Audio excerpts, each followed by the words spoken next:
Welcome to sweet stories. ఈ వీడియోలో మీకు సెకండ్ ఆతో స్టార్ట్ అయ్యే trendy baby boy and girl names and మీనింగ్స్ని చూపిస్తున్నాను. వీడియోని చూస్తూ అప్కమింగ్ రివ్యూలోకి వెళ్ళిపోదాం. గంగా స్పాన్సర్షిప్ అగ్రిమెంట్ కోసం రెడీ అయ్యి విశ్వనాథం ఆఫీస్కి రావాలి అని రుద్ర చెప్తారు. రుద్ర అండ్ రంగా ఇద్దరు చిన్న పని చూసుకొని ఆఫీస్కి వెళ్ళేసరికి అక్కడ గంగా ఉండదు. రుద్ర ఒక్కసారిగా షాక్ అయిపోతారు.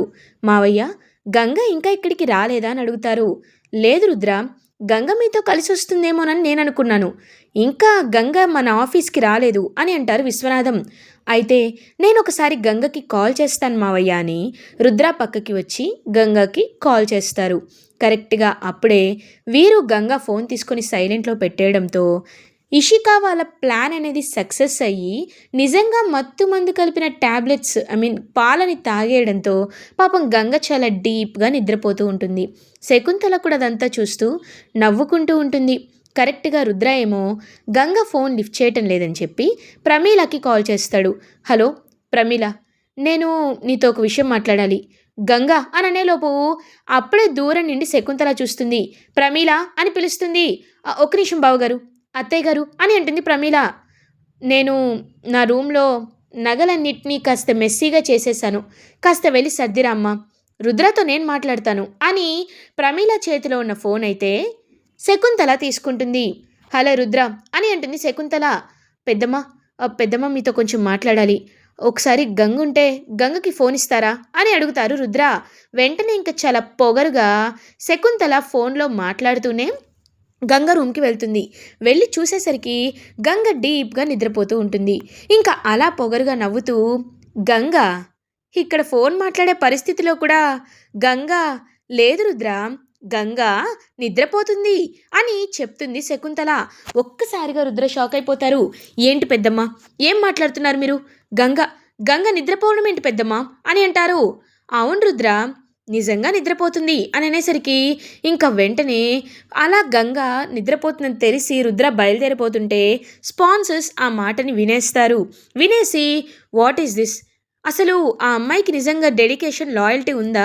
ఒక స్పాన్సర్ వచ్చినప్పుడు టైంకి ముందే రావాలి, పోనీ ఆన్ ద టైం రావాలి, అలాంటిది పంచువాలిటీ లేకుండా ఇంత నెగ్లిజెంట్గా ఉంది. క్లియర్గా గంగకి మా స్పాన్సర్షిప్ అనేది ఇంట్రెస్ట్ లేదని అర్థమవుతుంది. కాబట్టే గంగ రావడానికి ఇష్టపడలేదు, అంతే కదా అని చెప్పి స్పాన్సర్స్ అంటారు. No no no, not like that, ఖచ్చితంగా ఏదో జరుగుంటుంది అని విశ్వనాథం అంటుంటే, సారీ సార్, మేము ఎప్పుడు మీ మాటని రెస్పెక్ట్ చేస్తూ ఉంటాం, but for this time we can't sir. ఎందుకంటే ఒక స్టూడెంట్కి ఉండాల్సిన అట్మోస్ట్ రెస్పెక్ట్ అనేది గంగలో కనిపించడం లేదు. మీపై నిజంగా రెస్పెక్ట్ ఉంటే తను డెడికేటెడ్గా ఇక్కడికి వచ్చేది, కానీ ఇప్పటి వరకు నిద్రపోతుంది అంటేనే అర్థమవుతుంది అని చెప్పి ఇంకా అలా అక్కడి నుండి వాళ్ళైతే కాంట్రాక్ట్ మేము స్పాన్సర్షిప్ చేయలేము, ఎందుకంటే తన దగ్గర ఒక లాయల్టీ లేదని చెప్పి అక్కడి నుండి వెళ్ళిపోతారు. విశ్వనాథం పరువు పోతుంది.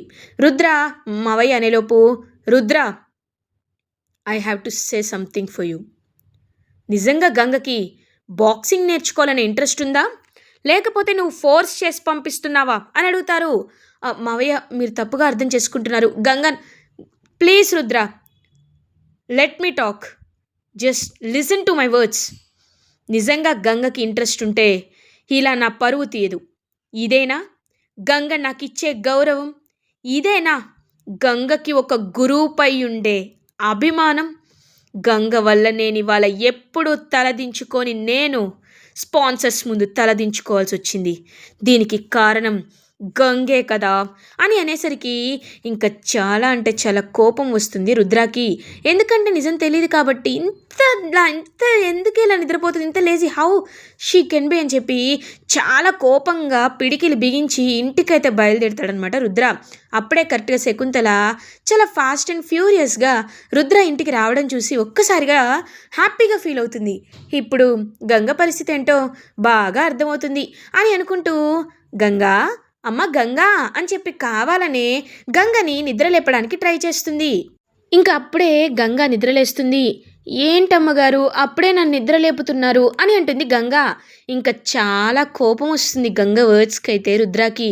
ఇంక వెంటనే గంగ కళ్ళు తుడుచుకుంటూ, సార్ ఏం సార్ మీరు అప్పుడే రెడీ అయిపోయారా? సార్ ఒక్క 5 నిమిషాలు సార్, నేను వచ్చేస్తాను, అగ్రిమెంట్‌కి వెళ్దాం అని చెప్పి గంగ అంటుంటే, ఇంక చాలా కోపం వచ్చి వెంటనే అలా గంగ చెంపపై కొడతాడు రుద్ర. ఒక్కసారిగా ఇంకా అలా రుద్ర కొట్టేసరికి గంగ ఫోర్స్‌బుల్‌గా బెడ్‌పై పడిపోతుంది. పాపం అంత గట్టిగా కొడతాడనమాట రుద్ర. ఇంకా విజయేంద్ర, వీరు, ఇషిక అందరూ వీళ్ళ రూమ్‌కి వచ్చేస్తారు. వెంటనే విజయేంద్ర చాలా కోపంగా, "రుద్ర ఏం చేస్తున్నావు? భార్యపై చేయి చేసుకోమని నీకు ఎవరు చెప్పారు?" అని అంటారు. "పెదనాన్న, ఈరోజు మీరు నన్ను ఆపకండి పెదనాన్న. ఎందుకంటే ఇది చాలా చాలా పెద్ద విషయం." "ఏం చేస్తున్నావు? ఆ? ఏం చేస్తున్నావు అంటే అంత తలపొగరెక్కిందా నీకు? అగ్రిమెంట్ 10ంటికని ఎన్నిసార్లు చెప్పాలి నీకు? మొద్దులా నిద్రపోతూ నా పరువు, మావయ్య పరువు తీసావు. నా గురించి పక్కన పెట్టు." కానీ మావయ్య ఏం చేశారు? మావయ్య వాళ్ళ ముందు ఎలా తలదించుకున్నారో తెలుసా? నిన్ను నమ్మినందుకు మావయ్య ఎంత కుమిలిపోతున్నారో తెలుసా? ఇంకా మొద్దులా నిద్రపోతున్నావు, నీకు బ్రెయిన్ లేదా అని గట్టిగా తిడతాడు రుద్ర. ఇంక వెంటనే గంగ రుద్ర మాటలకి గడగడగడ పాపం వణికిపోతూ ఉంటుంది. "సార్ అది షటప్, జస్ట్ షటప్. ఇంకొక్క మాట నీ నోట్లో వచ్చిందో నేనేం చేస్తానో నాకే తెలీదు. సైలెంట్గా ఉండు. నువ్వు నువ్వు నీ మొహాన్ని నాకు చూపించద్దు" అని అంటారు రుద్ర. వెంటనే ఇంక శకుంతల, అయినా అంటూ ఉంటారు కదా, అర్హత లేని వాళ్ళకి సింహాసనం ఇచ్చినా సింహాసనంపై కాకుండా పక్కనే ఉన్న నేలపైనే దృష్టి పెడతారని. పాపం బస్తీలో పుట్టి పెరిగింది కదా, అందుకే తెల్లవారుగా నిద్ర లేకుండా ఇలా ఎన్నింటికి పడితే అన్నింటికి నిద్రపోవడం, నిద్ర లేవడం, ఇదిగో ఇలా కాలికి వచ్చిన బంగారు కాసుని దాటి వెళ్ళిపోతూ ఉంటారంటారు కదా, అలా చేస్తూ ఉంది. కొంతమంది తలరాత అంతే. ఎవరు మార్చాలనుకున్నా, ఎంత గట్టిగా ప్రయత్నించినా తలరాత మారదు అని చెప్పి శకుంతల ఇండైరెక్ట్గా పాపం గంగని ఇంకా హర్ట్ చేసి అక్కడి నుండి వెళ్ళిపోతుంది. విజయేంద్ర ఏమో, "ఏంటమ్మా, ఏంటిది? ఇంత బాధ్యతారహితంగా ఎలా ఉన్నావమ్మా? నీ నుండి నేను ఇది ఎక్స్పెక్ట్ చేయలేదు గంగా" అని చెప్పి అక్కడి నుండి విజయేంద్ర వెళ్ళిపోతారు. ఇంకా ఇషిక, "అయ్యో గంగ, పాపం రుద్రబావ గారు నిన్ను గట్టిగా కొట్టినట్టున్నారు, ఐస్ క్యూబ్స్ పెట్టుకో" అని చెప్పి అక్కడి నుండి వెళ్ళిపోతుంది. ఇంకా చాలా పాపం బాధపడుతూ ఒక కార్నర్లో కూర్చొని వెక్కి వెక్కి ఏడుస్తూ ఉంటుంది గంగా. అప్పుడే ఇంకా అలా నైట్ అవుతుంది. అయినా గంగ మాత్రం పాపం రూమ్లో నుండి బయటికి రాకుండా ఏడుస్తూనే ఉంటుంది. ప్రమీల వాళ్ళు ఫుడ్ తీసుకొచ్చి గంగ దగ్గరికి వస్తారు. రుద్ర దూరం నుండి గంగా వైపు చూస్తూ ఉంటారు. అప్పుడే ఇంకా గంగ ఏడుస్తూ ఉంటే ప్రమీల వచ్చి, "ఆ, ఏమైంది? ఎందుకు ఏడుస్తున్నావు గంగా? నువ్వేదో తెలియక చేస్తుంటావులే" అని అనేసరికి, "లేదక్క, నిజంగా అంత నిద్ర ఎలా వచ్చిందో నాకే అర్థం కావట్లేదు.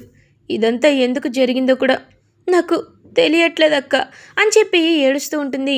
"అయినా నువ్వెప్పుడూ మాకంటే ముందే లేచి ఇంటి పనులన్నీ చేస్తూ ఉంటావు కదా, అలాంటప్పుడు ఎందుకు ఇలా ఈరోజు ఎక్కువగా నిద్రపోయావంటే నాకు అదే అర్థం కాలేదక్క.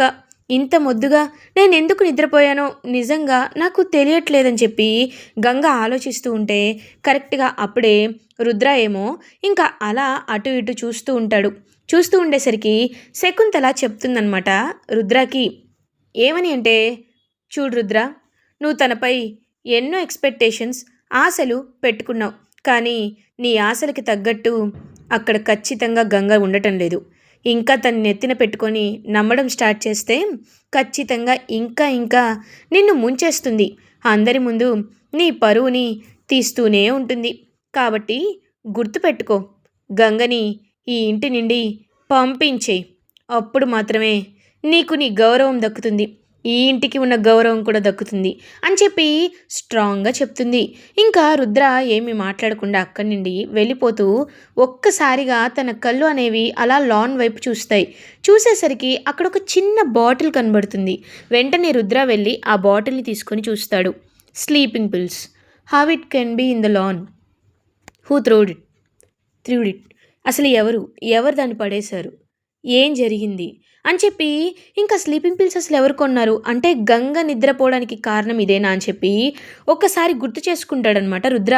కిచెన్లోకి తను వచ్చినప్పుడు ఏదో సౌండ్ రావడం, ఒక సెన్సేషన్ అనిపించడం అండ్ దాని తర్వాత అక్కడ చిన్న పౌడర్ లాంటిది కూడా గ్యాస్ స్టవ్ కట్ దగ్గర చూడడం, ఇదంతా గుర్తు చేసుకుంటాడు రుద్ర. ఈ బాటిల్ని చూస్తాడు. అంటే కావాలనే గంగని టార్గెట్ చేశారు. That thing for sure. ఆ విషయం అర్థమవుతుంది రుద్రకి. సో, ఇంకా ఎంత పాపం బ్రతిమలాడిన ప్రమీల వాళ్ళు భోజనం తినకపోయేసరికి తన చేత్తో ప్లేట్‌ని తీసుకువెళ్తాడనమాట రుద్ర. తీసుకొని వెళ్ళి వెంటనే అలా ఇంకా చూస్తూ ఉంటాడు. "ఎందుకు తినలేదు?" అని అడుగుతారు. "సార్, నేను నేను మీ నమ్మకాన్ని పోగొట్టుకున్నాను సార్. ఎప్పటికీ నేను నేను అనర్హురాలినే కదా సార్" అని పాపం చాలా బాధపడుతూ ఇంకా అలా అక్కడి నుండి వెళ్ళబోతూ ఉంటే కరెక్ట్‌గా అప్పుడే రుద్ర, "చూడు గంగ, నువ్వు తాగే పాలల్లో ఎవరో కావాలనే మత్తుమందు కలిపారు. నేను ఆ విషయం అర్థం చేసుకున్నాను. ఇదంతా కావాలనే జరిగింది. నేను చెప్తున్నాను కదా, నువ్వు ఎలాంటి తప్పు చేయవని. నువ్వు ఇంత లాయల్టీ కాకుండా ఉండవని, డెడికేటెడ్‌గా ఉన్నావని నాకు తెలుసు. ఇదంతా ఎవరో కావాలని చేశారని కూడా నేను క్లియర్‌గా అర్థం చేసుకున్నాను. కాబట్టి నువ్వేమీ కంగారు పడాల్సిన అవసరం లేదు. అది ఎవరో ఏంటో వాళ్ళందరి ముందు ఖచ్చితంగా నిలబెడతానని చెప్పి చాలా అంటే చాలా గట్టిగా చెప్తాడు రుద్ర. "నీకు ఆకలికి ఉండలేవని నాకు తెలుసు. నువ్వెంత ట్రై చేసినా నువ్వు ఉండలేవని నాకు తెలుసు. కాబట్టి తిను" అని చెప్పి తన చేత్తో భోజనాన్ని తినిపిస్తారు. పాపం అలా ఇంకా గంగ రుద్ర చేత్తో భోజనం తింటుంది. ఇంకా అలా రుద్ర అయితే బయటకొస్తాడు. వచ్చి ఇంకా వీరునే ఇదంతా చేశాడని క్లియర్‌గా తెలుస్తుంది కాబట్టి, కానీ ఖచ్చితంగా ఏదో ఒక మనం క్లూ ఖచ్చితంగా సంపాదించాలి కాబట్టి, రుద్ర అసలు ఆ స్లీపింగ్ పిల్స్ ఎవరు కొన్నారు అనే విషయం గురించి అంతా తెలుసుకుంటాడు. తెలుసుకొని ఇంకా ఖచ్చితంగా దీని వెనకాల ఎవరో ఉన్నారు. అది ఎవరో ఏంటో తెలుసుకోవాలి. వీరునేనని క్లియర్‌గా ప్రూవ్ చేయాలి అని చెప్పి చాలా గట్టిగా ఫిక్స్ అవుతారు. ఫిక్స్ అయ్యి ఇంక వెంటనే అలా మెడికల్ షాప్‌కి వెళ్ళి ఇది అసలు ఎవరు కొన్నారు? దీని డేటా ఏంటి? అనే విషయాల్ని చాలా క్లియర్‌గా తెలుసుకుంటాడు. తెలుసుకొని వీరునే కొన్నాడు అని సాక్ష్యాన్ని ప్రూవ్ చేసుకుంటాడు. తన చేతిలోకి తీసుకుంటాడు పొసెషన్. ఇది ఇలా ఉండగా విశ్వనాథం అయితే చాలా బాధపడుతూ ఇంటికొచ్చి చాలా ఫ్రస్ట్రేటెడ్‌గా ఫీల్ అవుతూ ఉంటారు. సుధా ఏమో, "ఏవండీ, అగ్రీమెంట్ జరిగిందా?" అని అడుగుతుంది. "సుధా, ఆ విషయాల గురించి మాట్లాడొద్దు" అని అంటారు. "ఏ? ఎందుకు? ఏమైందండి?" అని అంటారు. "నా నమ్మకాన్ని ఆ గంగ ఒమ్ము చేసింది. అందుకే తన గురించి నేను మాట్లాడనుకోవట్లేదు" అని అంటారు. ఇంక జయకి చాలా హ్యాపీగా అనిపిస్తుంది. వెంటనే జయ చాలా హ్యాపీగా ఫీల్ అవుతూ, "నాకు తెలుసు నాన్నగారు, తను అలాంటిదేని, తనకి వాల్యూ తెలీదని, మీరు వజ్రాల కిరీటం ఇచ్చినా కలర్ బాలేదని పడేసుకుంటుందని నాకు తెలుసు" అనేసరికి, "shut up! Just shut up! ఏదో ఒక్కసారి గంగ గురించి నెగిటివ్‌గా మాట్లాడానని నీకు పాజిటివ్ ఇస్తానని అనుకోవద్దు. గంగ ఇలా ఎందుకు ప్రవర్తించిందో నాకు తెలీదు, కానీ ఒకరి గురించి తక్కువగా మాట్లాడడం కరెక్ట్ కాదు" అని చాలా స్ట్రాంగ్‌గా చెప్పేసి రివర్స్‌లో అక్కడి నుండి వెళ్ళిపోతారు. ఛ! ఈ ఓల్డ్ బాక్సర్ నన్నెప్పుడు టార్గెట్ చేస్తూనే ఉంటాడని చెప్పి అలా ఇంకా అనుకుంటూ ఉంటాడనమాట. అనుకుంటుంది జయ. ఇది ఇలా ఉండగా ఇంకా రుద్ర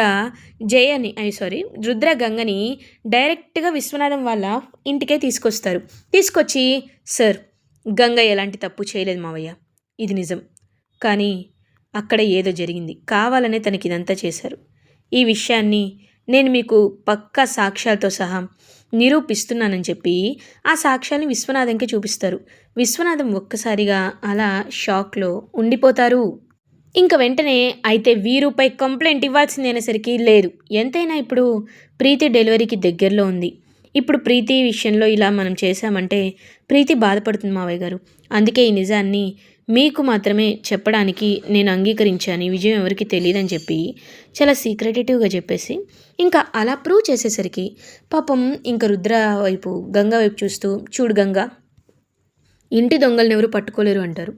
అలాంటిది నీ ఇంట్లో వాళ్ళే నీకు శత్రువులుగా మారారు అంటే ఇది నిజంగా మాటల్లో చెప్పలేని బాధ. కాబట్టి okay, I will train you again and ఖచ్చితంగా వాళ్ళని I will convince.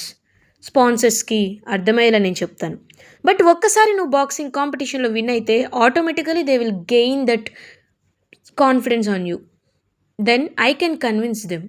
So first sponsorship పై కాకుండా నీ నీ టాలెంట్ని నువ్వు నమ్ముకొని బాక్సింగ్ ఛాంపియన్ అయిన తర్వాత ఇలాంటి స్పాన్సర్స్ 100 మంది నీకు క్యూ కడతారు. I think you got my point అని అంటారు. అర్థమైంది సార్ అని అంటుంది. ఓకే, లెట్స్ ప్రాక్టీస్ అని చెప్పి ఇంకా మళ్ళీ తన స్టూడెంట్ లాగా గంగని యాక్సెప్ట్ చేసి ప్రాక్టీస్ చేస్తూ ఉంటారు. రుద్ర చాలా అంటే చాలా హ్యాపీగా ఫీల్ అవుతారు. ఇలా ఎపిసోడ్ ఎండ్ అవుతుంది. ఫర్దర్ ఎపిసోడ్ రివ్యూస్ ముందుగా మీకు కావాలి అనుకుంటే మా ఛానల్ని సబ్స్క్రైబ్ చేసుకోండి. ఈ వీడియో నచ్చినట్టయితే లైక్ చేయండి. Thanks for watching friends.